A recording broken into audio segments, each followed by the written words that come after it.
C'est grâce à vos dons volontaires et réguliers que nous pouvons faire ce travail. Merci à tous.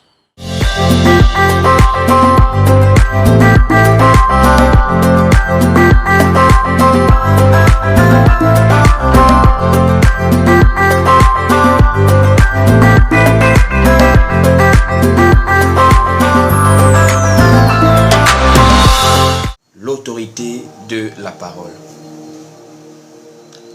Alors, quelle est la profondeur de ce thème? Pourquoi enseigner à quelqu'un ce soir l'autorité de la parole? Simplement parce que, frère, le livre de 1 Corinthiens, chapitre 14, nous dit quelque chose de très important. 1 Corinthiens, chapitre 14, au verset 33. Je voudrais que toi, frère, toi, sœur, et moi, ensemble, nous puissions lire ce verset. 1 Corinthiens, chapitre 14, verset 33. Allons-y lire ensemble. 1 Corinthiens, chapitre 14, au verset 33. Écoutons ce qui est écrit là-bas. Il est écrit ici dans 1 Corinthiens 14, au verset 33. Car Dieu n'est pas un Dieu de désordre, mais de paix, comme dans toutes les églises des saints. Premier verset qu'on commence avec. Notre thème, c'est l'autorité de la parole.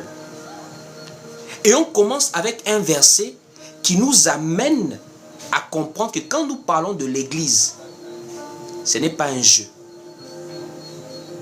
Ce n'est pas un jeu, frère.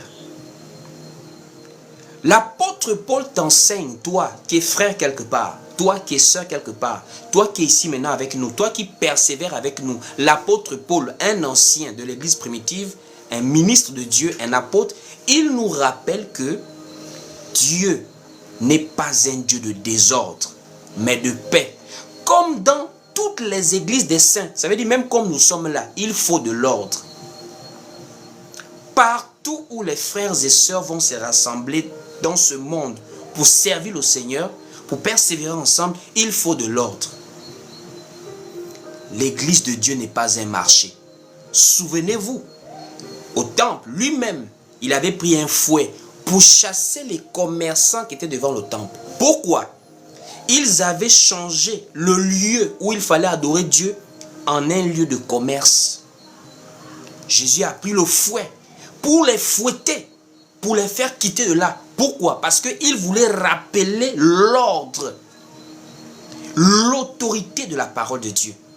Ce lieu était un lieu saint, ce lieu était un lieu d'adoration, ce lieu était un lieu de consécration, ce lieu était un lieu de sacrifice où on invoquait l'Éternel. Ce n'était pas un marché.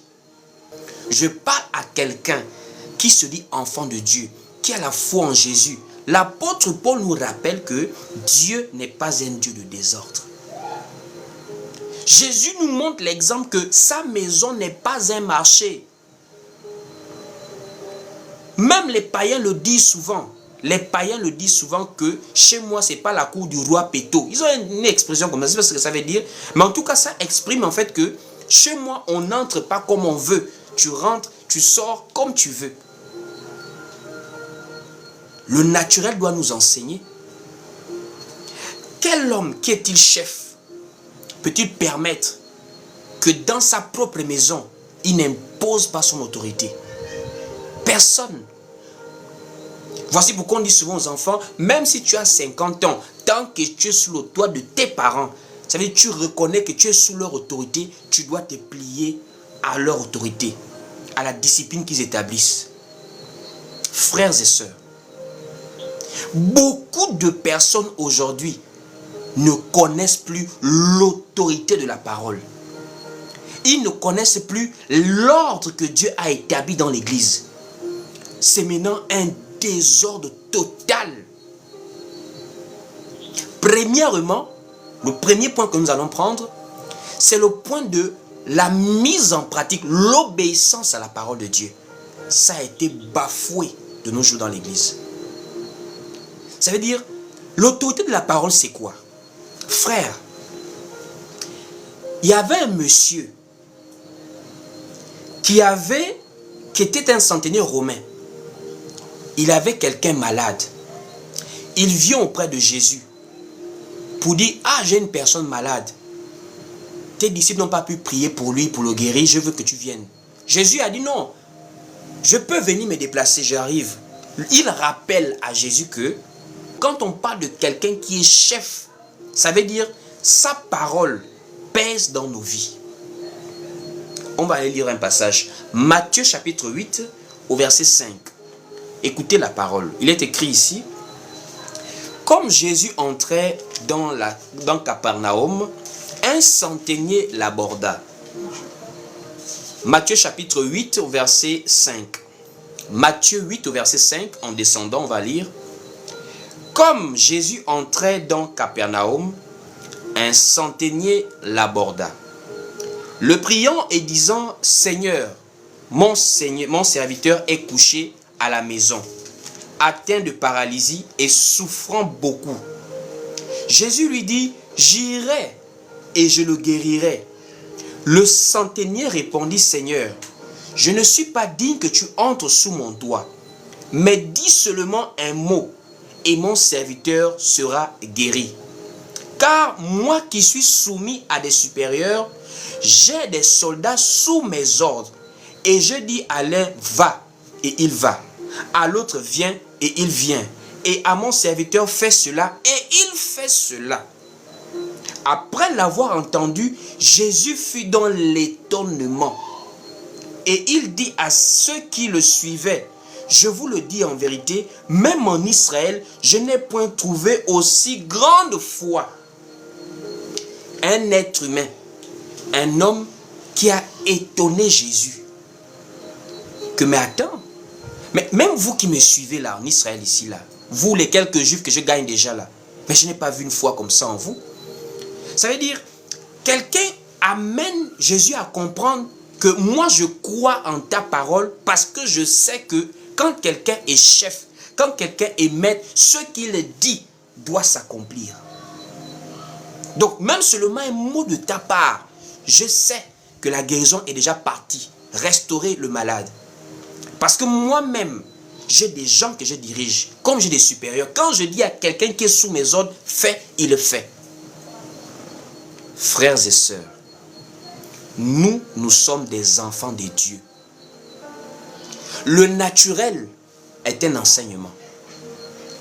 Toi, tu es parent, tu es père, tu es mère, tu es grand frère, tu es grande sœur. Surtout dans l'armée, c'est même pire. Tu es haut gradé, tu as les galons. Nous, les militaires aiment trop ça, je ne sais pas. Les galons, c'est-à-dire même dans la rue. Allez, caporal, général, colonel, c'est bien.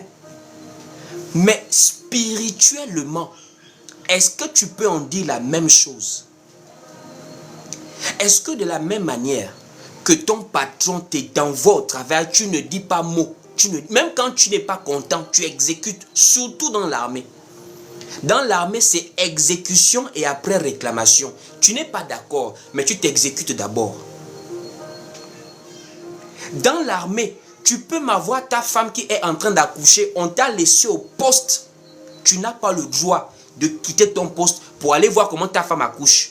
Parce que si tu abandonnes le poste, on peut te considérer comme étant un déserteur. On t'arrête, on t'amène en cours martial dans l'armée. Regardez comment le naturel enseigne déjà. Mais dans la foi, c'est-à-dire, chacun fait ce qu'il veut faire. C'est-à-dire, les gens obéissent plus aux êtres humains qu'à Dieu. Quelqu'un ne manque jamais le travail. Mais les réunions qu'on a ici, s'en fout de ça. Il rate les réunions comme il veut. Même en assemblée, il part quand il veut. Il y a des gens, il a sa best life dans l'église. Personne ne le commande. Personne ne le dirige. Parce qu'on leur a dit quoi? On leur a dit, en Jésus, on n'a plus d'anciens. On n'a plus des bergers. En Jésus, on est tous pareils. On est tous frères. En Jésus, on est tous frères. On leur a dit ça aux gens. Ils sont pleins sur TikTok ici, là. Or, en Jésus, il n'y a plus de pasteurs. Il n'y a plus d'anciens. Il n'y a plus de conducteurs. On est tous des frères. Tout le monde peut prêcher maintenant. Ah bon? Tout le monde peut prêcher. Mais sors du live, va t'asseoir chez toi, ouvre ta Bible et lis. Tu vas comprendre que l'église de Dieu n'est pas une église de désordre. Le nez là ne peut pas vivre sans la tête. La tête ne peut pas vivre sans l'oreille. L'oreille ne peut pas vivre sans la langue. Chacun a une position bien particulière pour le bon fonctionnement du corps. Si le nez commence à dire, bon, aujourd'hui c'est lundi, je vais en balade, je me détache pour aller en balade, le corps fait comment? Si la langue dit, aujourd'hui je me détache, je vais un peu au marché, le corps fait comment? Si les yeux disent qu'aujourd'hui nous sommes en grève, on ne s'ouvre pas, le corps fait comment? Mais toi, au corps du Christ, tu fais ce que tu veux. La preuve, est-ce que tu pries avec nous dans les lives ici? Non, est-ce que quand on fait les lives, honnêtement, tu pries? Tu pries. Est-ce que vraiment tu mets en pratique, c'est-à-dire tu pries Dieu pour t'aider à mettre en pratique ce que tu écoutes ici? Depuis 1 mois, depuis 2 mois, depuis 3 mois que tu nous suis, quel est le bilan, toi en tant qu'enfant de Dieu, que tu peux faire par rapport à l'obéissance, par rapport au respect que tu as vis-à-vis de Dieu? Quel est le bilan de ta vie de foi que tu peux faire? Les hommes te font plus peur que Dieu. Hein? Les hommes te font plus peur que Dieu. Tu rates le travail, tu es déjà là. Non, vraiment, tu trembles au patron. Demande d'explication. Alors que tu désobéis à Dieu, tu dors en paix. C'est-à-dire que quelqu'un est en paix de désobéir à Dieu, mais il tremble quand c'est le patron, il a manqué le travail. Alors que la parole nous dit, vaut mieux craindre celui qui est capable non seulement de détruire ta chair, mais aussi d'envoyer ton âme dans la géhenne. C'est lui à qui le jugement dernier revient, à Dieu. Alors que depuis le commencement, on a vu l'exemple. Depuis Adam, l'esprit, la désobéissance que nous avons là, qu'on ne respecte pas la parole de Dieu là, c'est depuis Adam. C'est depuis Adam. Mais notre papa Adam là, est-ce qu'il a mangé l'arbre qu'il ignorait les conséquences? Dieu lui a dit, le jour où tu en mangeras, tu mourras. C'est-à-dire, le jour où tu en mangeras, tu mourras. Est-ce que ça l'a freiné? Il a mangé. Ça, il a mangé, hein? Voici pourquoi la parole te dit, ce qui a été écrit, Genèse là, c'est pas pour que tu lises comme un intellectuel, c'est pour que tu prennes conscience que, ah Seigneur, la manière dont on t'a désobéi là, je ne veux pas être pareil. Dieu prend plaisir à l'obéissance. Tu peux mettre sur tes statuts WhatsApp tous les jours, Jésus est bon, merci pour le souffle de vie, Jésus est merveilleux. Ce n'est pas tes statuts WhatsApp qui montrent à Dieu ton obéissance. Dieu n'est pas sur WhatsApp. Dieu, il est dans sa parole. Dieu, il est en nous, il est partout. Il te voit, il t'observe. Est-ce que tu es obéissant? Est-ce que tu crains Dieu? Est-ce que tu crains Dieu? C'est de nos jours, on a maintenant la crainte des hommes, on n'a plus la crainte de Dieu de nos jours. On n'a plus la crainte de Dieu. On n'a plus la crainte de Dieu. Or, Proverbe nous dit que la crainte de l'Éternel, c'est même le commencement de la sagesse, de la science. De nos jours, les gens ne craignent plus Dieu. Hein? Beaucoup de personnes sont tombées dans l'hypocrisie. Pourquoi? Mais c'est parce que c'est devant les gens qui se sentent redevables. Combien de grossesses avortées? Combien des enfants cachés dans les églises catholiques, les églises protestantes, les pasteurs qui enceintent les fidèles là? À cause de quoi? Il ne se sent pas, il n'a pas peur de Dieu. Il a peur des hommes en fait. Qu'est-ce que les gens vont dire? Combien des escroqueries? Combien du mensonge? Les mêmes bergers eux-mêmes y tombent. Mais ce sont les erreurs des fidèles qu'on frappe.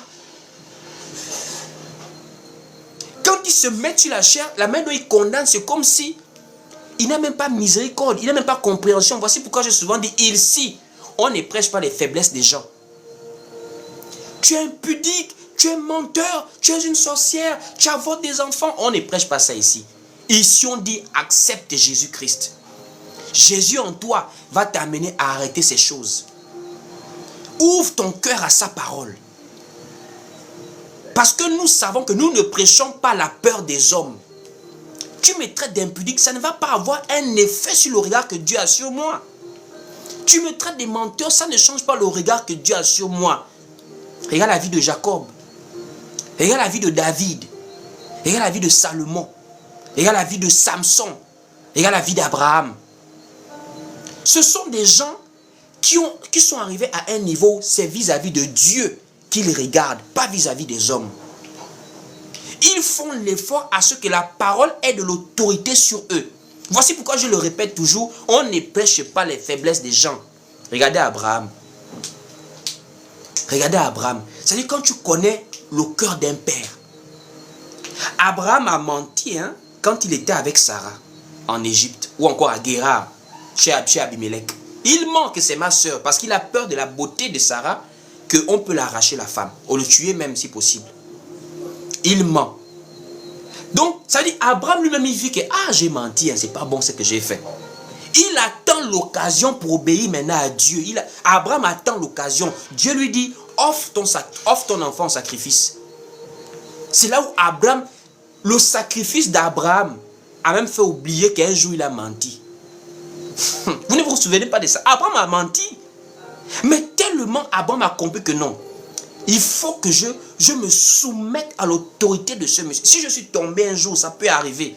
Mais je me relève et je me soumets à sa parole, à son autorité. Donne-moi ton fils, Abraham va donner. Toi, ça veut dire que tu n'as même pas le remords. Ça veut dire que toi, tu vis naturellement dans le mensonge.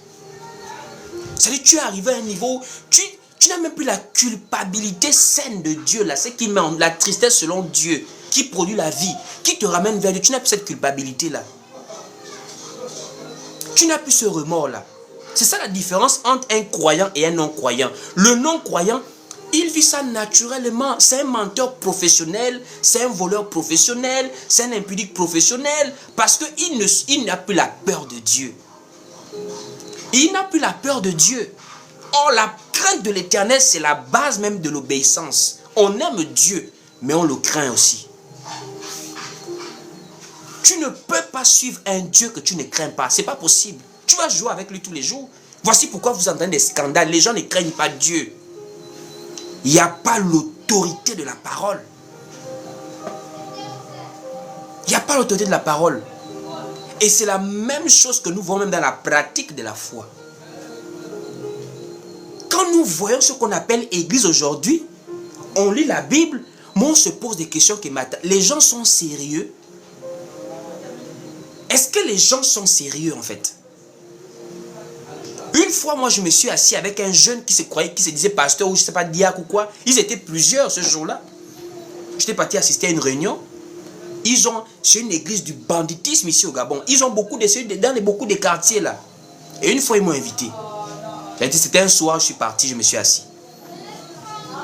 C'est-à-dire, à un moment donné, je suis assis. Ils sont en train de faire des choses, parler en langue. Les enfants parlaient, repépé, ropopo, rapapa, repipi. Et ils racontent des histoires, j'étais là assis comme ça. Au-dedans de moi, je sentais une sainte colère pour dire comment quelqu'un peut arriver à un niveau, tu enseignes des choses que tu n'as même pas lues dans la Bible. On n'a même plus peur de Dieu. Même si tu ne connais pas, laisse qui t'a forcé d'enseigner ça. Tu enseignes à des enfants de 12 ans, de 11 ans, de 10 ans, a dit, répète après moi, ropopo, rapapap, ripipip. Ça montre que tu n'as pas peur de Dieu. Si tu n'as pas pitié de toi-même, tu vas aller en enfer. Va en enfer seul.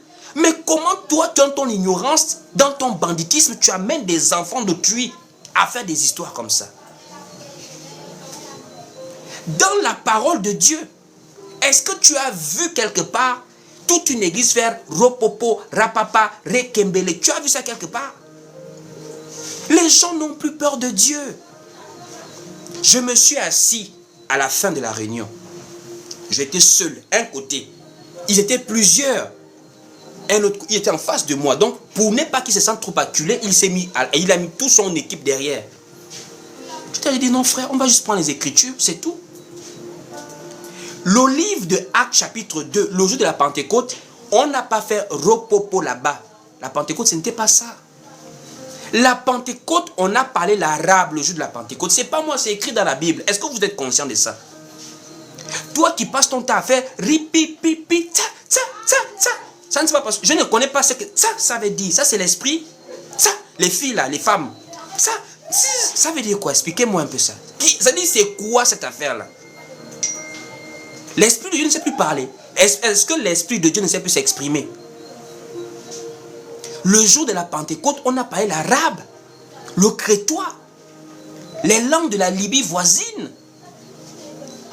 Le jour de la Pentecôte, quand l'Esprit est descendu, on n'a pas parlé en rocopo chocolat, machako, on n'a pas fait ça le jour de la Pentecôte. Mais vous les pasteurs, pourquoi vous faites ça? Les gens n'ont plus peur de Dieu. Il n'y a plus l'autorité de la parole. Allons-y lire quand même, c'est important. Allons-y lire. Actes chapitre 2. Dès le verset 1er, allons-y lire ça pour comprendre ce qui s'est passé. Donc, Actes chapitre 2, dès le verset 1er.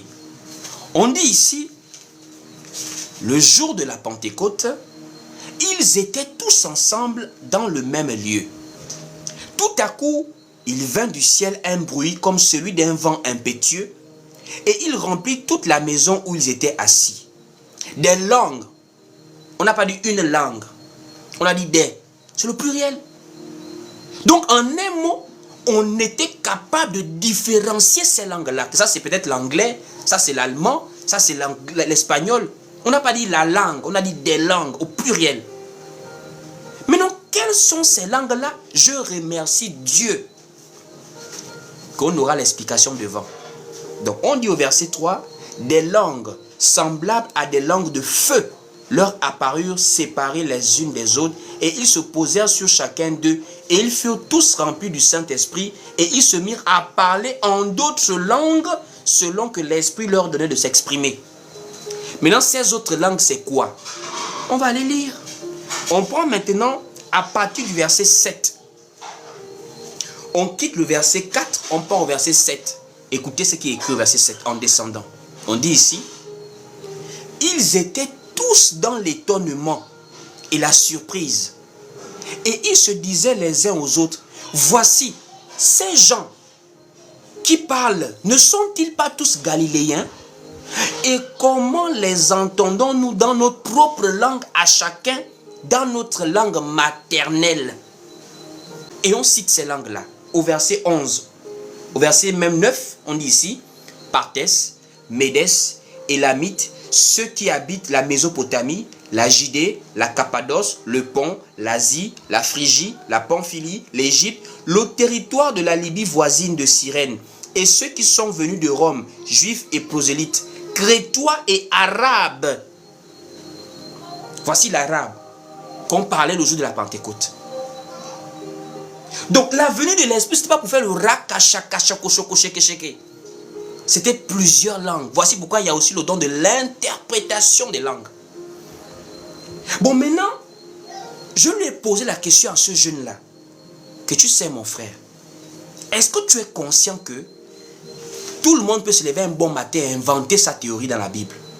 Voici pourquoi nous devons attester nos enseignements par les Écritures.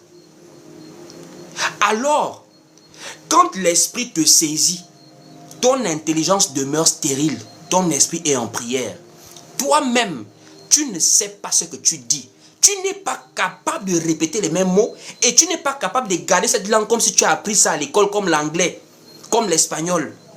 Puisque cette langue est une transe, tu es saisi par l'Esprit. Et quand tu es saisi par l'Esprit, toi-même, tu ne sais pas ce que tu es en train de faire. Voici pourquoi il y a le don de l'interprétation à côté. Parce que si tu n'arrives pas à comprendre, Dieu peut saisir quelqu'un d'autre pour t'interpréter. Que quand tu parlais là, en réalité, l'Esprit voulait dire que peut-être il y a un message à adresser à l'église. Mais toi, tu finis de faire rokashaka, les mêmes mots, hein. Rokashaka, rokashaka. Mais c'est une langue que tu as inventée. On va lire. On va lire, hein. Allons-y, 1 Corinthiens chapitre 14. 1 Corinthiens chapitre 14, au verset 14. 1 Corinthiens chapitre 14, au verset 14. Écoutez ce que la parole dit là-bas, concernant ce fameux parler en langue. 1 Corinthiens chapitre 14 au verset 14. Écoutez ce qui est écrit. On dit ici, car si je prie en langue, mon esprit est en prière, mais mon intelligence demeure stérile. Ça veut dire, le parler en langue là, ça, l'intelligence n'est pas concernée par cette affaire-là, de parler en langue là. L'esprit te prend. Tu ne sais pas ce que tu es en train de faire. Tu ne sais pas ce que tu es en train de dire. Quand l'esprit te saisit, tu ne parles pas une langue que tu peux répéter. Voici pourquoi, même le jour de la Pentecôte, eux-mêmes, ils ne savaient même plus les langues qu'ils parlaient. Ce sont les autres qui ont témoigné que ces langues-là sont les merveilles de Dieu. Sont des merveilles de Dieu. Donc quand on parle en langue, c'est l'esprit qui nous saisit. Et quand l'esprit nous saisit, il y a directement le don d'interprétation à côté. Le don d'interprétation. Pourquoi il y a le don d'interprétation? Simplement parce que l'apôtre Paul va dire, s'il n'y a pas d'interprète, qu'on se taise. Paul va dire ça. Vous qui parlez en langue là, Paul va dire, s'il n'y a pas d'interprète, qu'on se taise. Mais vous parlez, pas d'interprète, et quelqu'un est en paix. Allons-y lire un passage. 1 Corinthiens chapitre 14 au verset 28. 1 Corinthiens chapitre 14 au verset 28. Écoutez, vous-même, ce qui est écrit ici, dans 1 Corinthiens 14 au verset 28. S'il n'y a point d'interprète, qu'on se taise dans l'église et qu'on parle à soi-même et à Dieu. On dit, s'il n'y a point d'interprète, qu'on se taise dans l'église. Qu'on se taise et qu'on parle à soi-même dans son cœur. Mais comment des gens peuvent arriver à ce niveau de chanter en parlant en langue? Et tu chantes en parlant en langue. Ça montre que les gens n'ont plus peur de Dieu. Les gens n'ont plus peur de Dieu. Ou encore, parler en langue, toute l'église parle en langue en même temps. Je n'ai pas encore vu ça dans la Bible. Le parler spirituel là, ce parler que l'esprit te saisit là, ça là, tout le monde ne parle pas en même temps. Puisqu'il faut interpréter après. On dit que 2 ou 3 au plus. 2 ou 3 au plus. Tout ça c'est écrit. Prenons le verset 27. On quitte le verset 28, on redescend au verset 27. Écoutez vous-même. 1 Corinthiens 14, verset 27, on dit ici, on est 2 ou 3 au plus parlent. Pas 15. Pas toute l'église. On dit que 2 ou 3 au plus parlent. Et ce n'est pas en même temps qu'ils vont parler. L'église de Dieu est ordonnée, frères et sœurs. Quand vous partez dans une église, tout le monde fait le bruit là. Wow, wow, rakapa, chococho, chekeche, vekeve, mbobobo. Partout, le désordre là. Les femmes qui aiment tomber seules là. Oh, c'est l'esprit là. Il faut sortir de l'église là. Ça, c'est la sorcellerie qu'ils font là. Depuis quand l'esprit va commencer à faire tomber les gens, donc l'esprit n'a même pas peur de te casser la tête. Boum, boum, boum, tu tombes, tu fais tomber les chaises. Ça, c'est quel esprit ça? L'esprit de Dieu, mais c'est Dieu lui-même. Donc Dieu vient maintenant pour agiter les gens comme un démon? Non. L'esprit peut te saisir, tu frémis, mais pas au point de tomber à gauche, à droite. On a vu ça où? Ce sont les démons qu'on chassait qui s'agitaient pour faire tomber les gens. Allons-y lire. Allons-y lire. 1 Corinthiens 14, verset 27. On n'a pas terminé ce passage. 1 Corinthiens 14, verset 27, on dit ici, on est-il qui parle en langue, que 2 ou 3 au plus parlent, chacun à son tour, et que quelqu'un interprète. Que quelqu'un interprète. Où sont vos interprètes de ce parler en langue? Quand tu fais Rokacha, Belebo, qu'est-ce que le peuple comprend quoi de ce que tu dis là? Les gens n'ont plus peur d'enseigner des faussetés dans l'église. Et quelqu'un est fier. Même quand on monte les versets qui sont plus hauts, les gens parlent même que une parole en langue qui est interprétée devient une prophétie et un message pour le peuple. Mais toi tu parles en langue. Bon, maintenant quelqu'un qui vient à l'église, il est nouveau. Tu parles en langue, lui là, il sent où est l'édification? Il comprend quoi de ce que tu racontes? Lui là, tu l'édifies en quoi? Là je prêche en français, tu comprends, ça t'édifie. Bon, maintenant imagine-toi, je me mets en langue pour dire Rokashaka, Bele Bele, Rekefekebe, je m'arrête là, j'appuie, je me fais en live. Toi tu m'écoutes là, tu as compris quoi? Tu as compris quoi? Allons-y lire ça, c'est pas moi. Tout est dans la Bible. Allons-y lire. On va lire 1 Corinthiens chapitre 14 là. Allons-y prendre à partir du verset 23. 1 Corinthiens chapitre 14 dès le verset 23 pour comprendre. Il est écrit ici: si donc dans une assemblée de l'église entière, tous parlent en langue, et qu'il survienne des hommes du peuple ou des non-croyants, ne diront-ils pas que vous êtes fous? Il y a des gens qui vous prennent pour des fous. La Bible le dit, il y a des versets que les gens n'ont jamais lus. Regardez, on dit, verset 23, on dit: si donc dans une assemblée de l'église entière, tous parlent en langue, et qu'il survienne des hommes du peuple ou des non-croyants, ne diront-ils pas que vous êtes fous? Et on voit ça de nos jours. Il y a même des gens qui ont peur des églises comme ça. Tu arrives dans une église pour écouter un message qui va te toucher le cœur. Toi, tu entends les gens faire rakachake, bekesheke, pekesheke, fekesheke. Ils s'arrêtent là. Et ils continuent comme ça là. Qu'est-ce que tu as compris? Au verset 24, on dit: mais si tous prophétisent et qu'ils surviennent de quelques non-croyants ou un homme du peuple, il est convaincu par tous, il est jugé par tous. Les gens là, ces pasteurs, ils connaissent ces passages bibliques. Mais comme ils savent que de nos jours, être dans une assemblée où il n'y a pas parlé en langue, les gens vont fuir. Les gens vont fuir. Donc, on a créé toute une doctrine qui n'a rien à voir avec la saine doctrine, juste pour vouloir amener les gens dans l'effet de mode. La pensée populaire. Les gens, je vous assure, les gens n'ont plus peur de Dieu. Il n'y a plus l'ordre dans l'église. Il n'y a plus l'ordre dans l'église. Moi, je me suis assis avec tellement de personnes, des bergers, hein, des bergers, pas des simples frères, des bergers. Vous leur exposez la doctrine. Vous leur exposez la doctrine. Qu'est-ce qu'ils font? Ils vous renvoient. Ils vous renvoient. Or, dans la Bible, il n'y a pas de débat, il n'y a pas des échanges. On ne débat pas avec la parole de Dieu. Qui vous a raconté cela? Je voudrais que celui qui peut me trouver le verset dans la Bible où on interdit les débats là, m'envoie ces versets. Parce que moi, j'ai un verset où on peut débattre d'une question si on n'est pas d'accord. Ça peut arriver. Mais beaucoup de ces gens-là, ils interdisent à leurs brebis de nous suivre en live. Il y a beaucoup de responsables qui, nous là comme ça, là, il y a des gens qu'on ne doit pas suivre. Si tu m'écoutes pendant 2 mois et que dans ton église, il y a des désordres, tu vas commencer à ne plus partir là-bas. Donc ils ont maintenant créé des doctrines pour faire peur aux gens. N'écoutez pas les autres. Parce qu'ils ne veulent pas qu'on confronte ce qu'ils pratiquent avec la parole de Dieu. Parce que les gens n'ont plus peur de Dieu en fait. Allons-y lire un passage. Le livre de Actes. Vous allez voir ce qu'on appelle débat dans la Bible. Actes. Actes chapitre 15. Actes chapitre 15. Il est écrit ici dans Actes chapitre 15, à partir du verset, voilà, à partir même du verset 1er. Actes chapitre 15, à partir du verset 1er, on va lire en descendant un peu, vous allez comprendre le mot débat. Il est écrit ici: quelques hommes venus de la Judée enseignaient les frères en disant: si vous n'êtes circoncis selon le rite de Moïse, vous ne pourrez être sauvés. Paul et Barnabas eurent avec eux un débat. Paul et Barnabas eurent avec eux un débat. Le débat, ce n'est pas pour pouvoir dire que moi je prêche mieux que toi.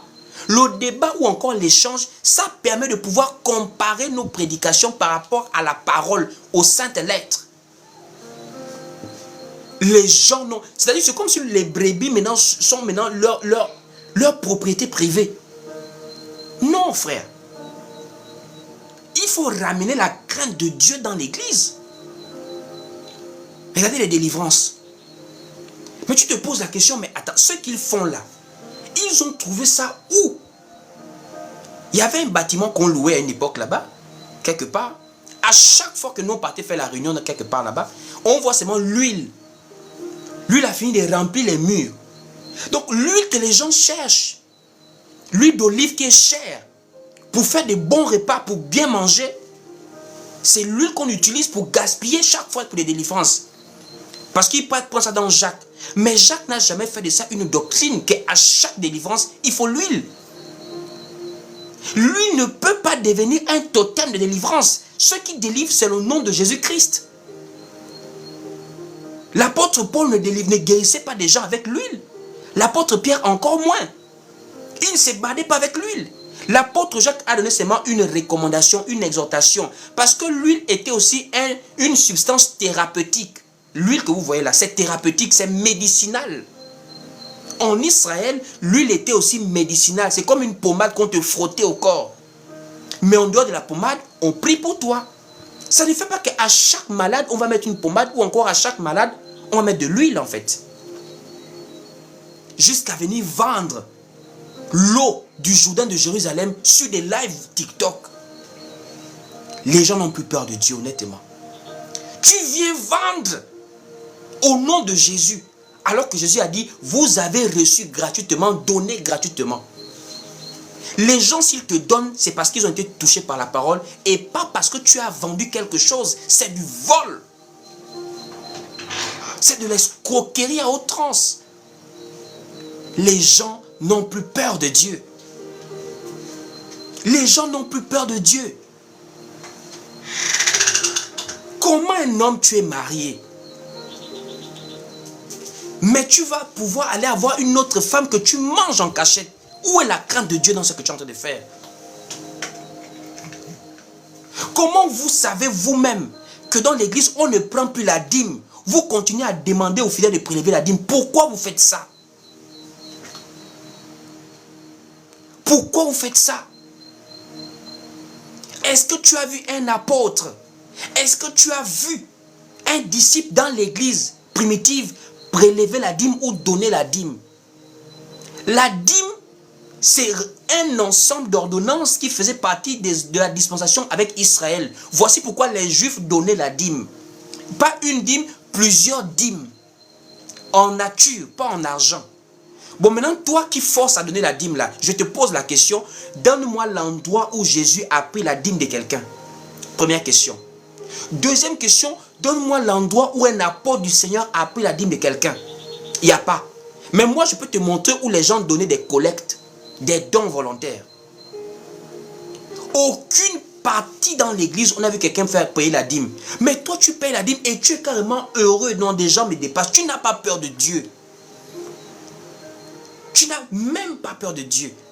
Et la seule chose que les gens vont vous dire, c'est parce que la dîme m'est bénie. Donc, en un mot, ce n'est pas le salut que tu cherches. C'est la bénédiction que tu cherches. Parce que si tu cherchais le salut, tu vas chercher à comprendre, est-ce que vraiment c'est Dieu qui me demande de faire ça? Est-ce que vraiment c'est Dieu?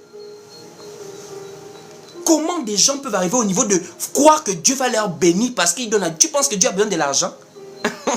Tu penses que Dieu au ciel là-bas, il a faim, il a soif, il veut manger? Dieu, il veut que sa parole soit mise en pratique. Il veut que sa parole soit mise en pratique. La dîme n'est plus d'actualité. On ne cherche pas la bénédiction de Dieu par le mérite. Dieu nous bénit parce qu'il veut nous bénir, pas parce qu'on donne la dîme. C'est un enseignement diabolique de faire comprendre à quelqu'un que si tu veux être béni, donne ta dîme. C'est satanique. La dîme n'est pas un outil de bénédiction. En Israël, la dîme a été expliquée. C'était le salaire des Lévites. C'était aussi le salaire de la personne elle-même après 1 an. Ou encore c'était quelque chose qu'on donnait aux veuves et aux orphelins à l'étranger après 3 ans. Mais toi dans l'église, tu fais de la dîme objet de bénédiction. C'est que tu es passé à côté. Et tu es prospère et tu es fier de désobéir à Dieu parce que tu es prospère. Mais entre toi et un rosicrucien, entre toi et quelqu'un qui est dans les sectes, tu as une différence quand même. Il ne faut pas seulement dire, bon, il tue, il fait des choses bizarres. Mais toi, tu désobéis à la parole de Dieu pour être béni. Parce que payer la dîme pour être béni, c'est que tu es comme quelqu'un qui est dans une loge.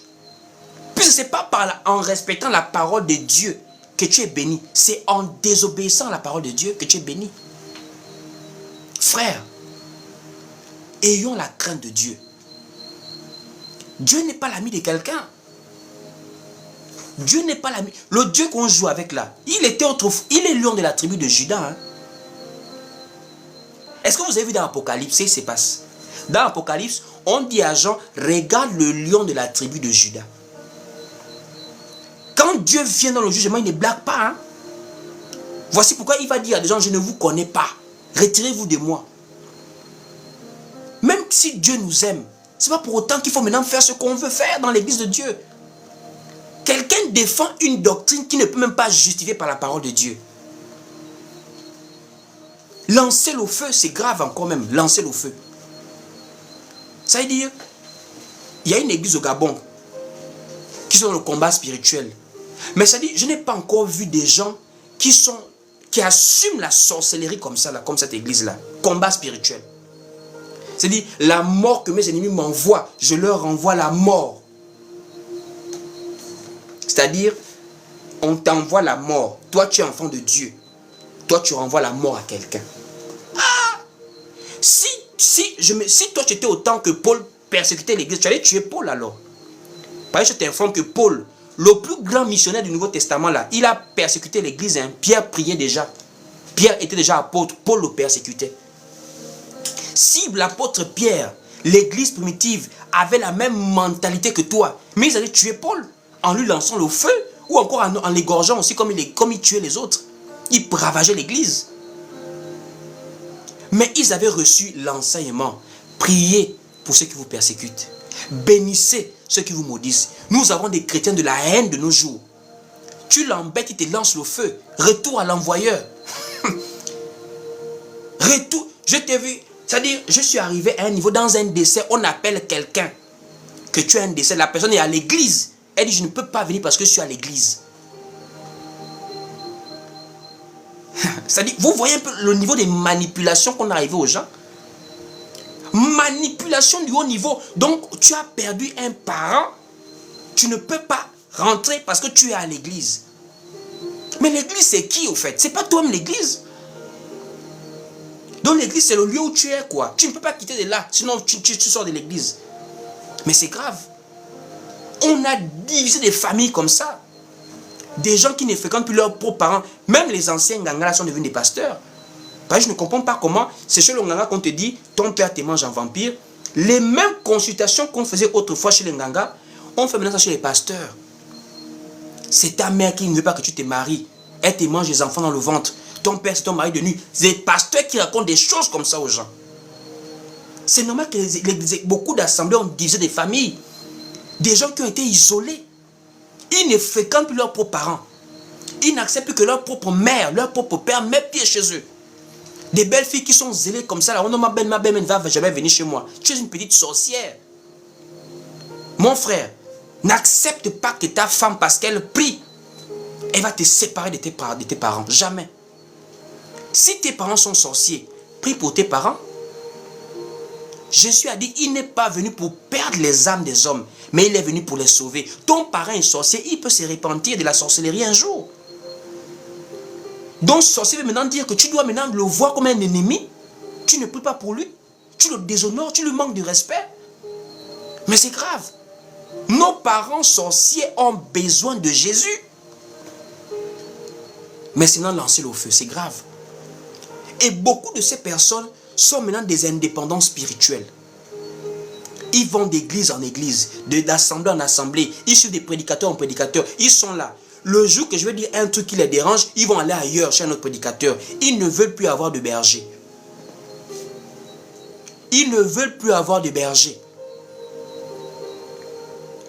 Et c'est un point sur lequel il faut faire très attention, frères et sœurs. Vous savez, on est tous des frères, mais il y a de l'ordre dans l'église.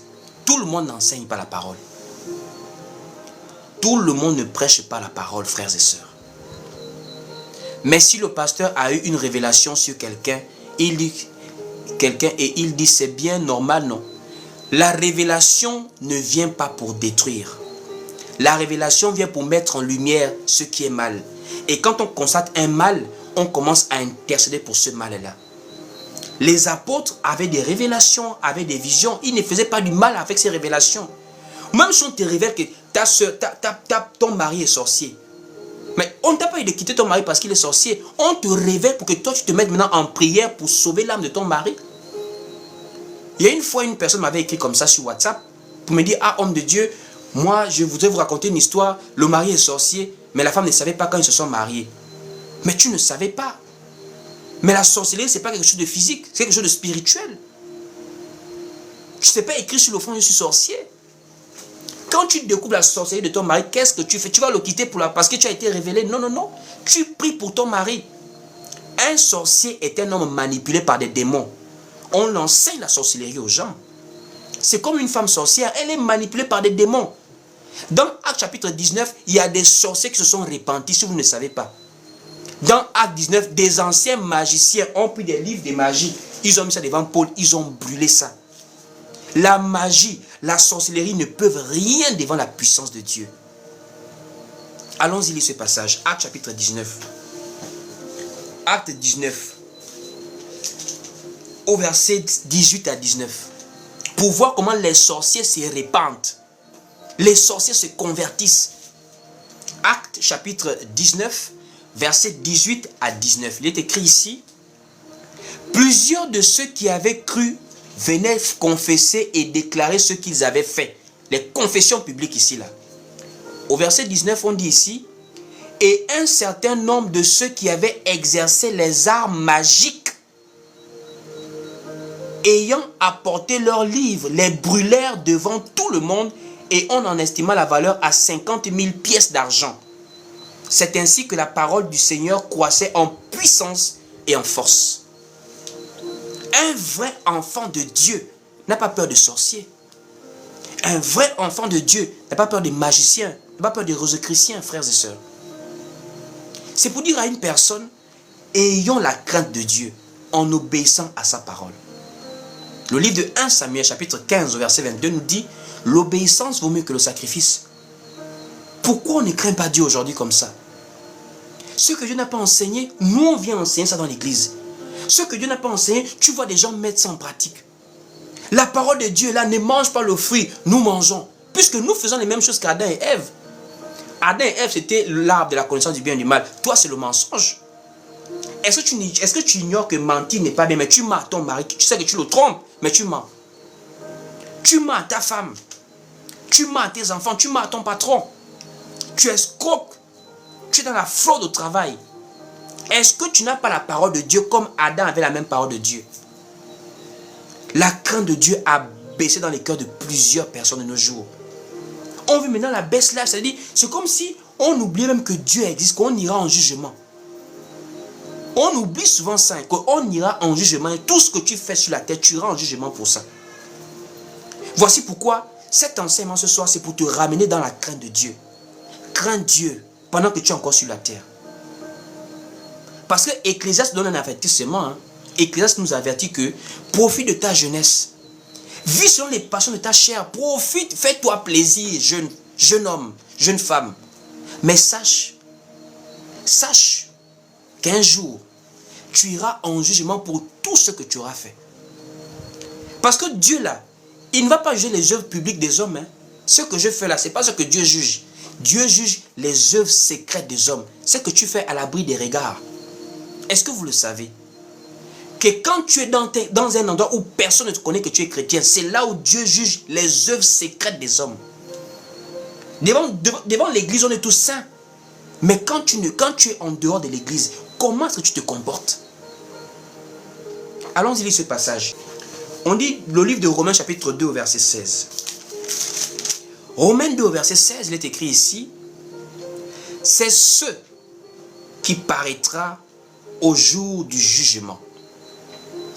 Donc Romains 2 au verset 16, pour ceux qui n'ont pas encore trouvé, Romains 2 au verset 16, il est écrit ici. C'est ce qui paraîtra au jour où, selon mon évangile, Dieu jugera par Jésus-Christ les actions secrètes des hommes. Ce que tu fais à l'abri des regards, c'est ce que Dieu va mener en jugement. C'est vrai que ce n'est pas facile. Mais aujourd'hui, après cet enseignement, demande à Dieu d'augmenter la crainte de Dieu dans ton cœur. La crainte de Dieu, demande à Dieu d'augmenter ça en toi. Tu ne peux pas obéir à quelqu'un que tu ne crains pas, frères et sœurs, ce n'est pas possible. Tu ne peux pas obéir à quelqu'un que tu ne respectes pas, ce n'est pas possible, frère. Apprenons à craindre Dieu. Pour plus d'édification, suivez-nous sur Facebook, YouTube, TikTok et Instagram. Que Dieu vous bénisse.